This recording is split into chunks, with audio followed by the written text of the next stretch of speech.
Gen Z दो प्रकार के हैं और महाराष्ट्र में हम देख रहे हैं कि दो प्रकार के जेंजी दिखाई देते हैं। एक जेंजी जिसकी हमने जिनकी तस्वीर दिखाई हमने, उनके समर्थक जो आए थे यहाँ पर, मुंबई में आए थे, और जिस तरीके की तस्वीरें हमने उस वक्त देखी थी, हाईकोर्ट को इंटरवीन करना पड़ा, उनको कहना पड़ा उसके बारे में।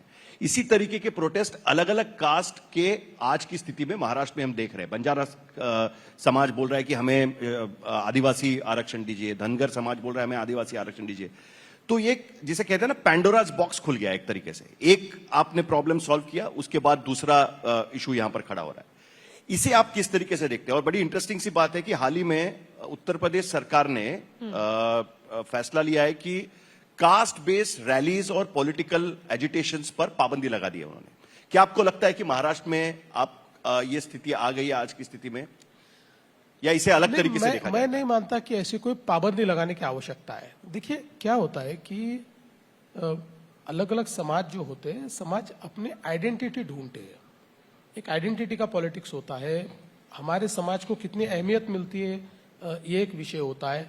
किसी एक समाज के बारे में आप जब फैसला करते हैं तो अन्य समाजों को भी ये लगता है कि भाई क्या सरकार हमारे लिए भी इतनी सीरियस है, क्या हमको भी इतनी तवज्जो दी जा रही है। तो ये कोई भी इसमें से मांग आज आई हुई नहीं है। ये 30 सालों से, 40 सालों से, 50 सालों से मांगे चल रही है।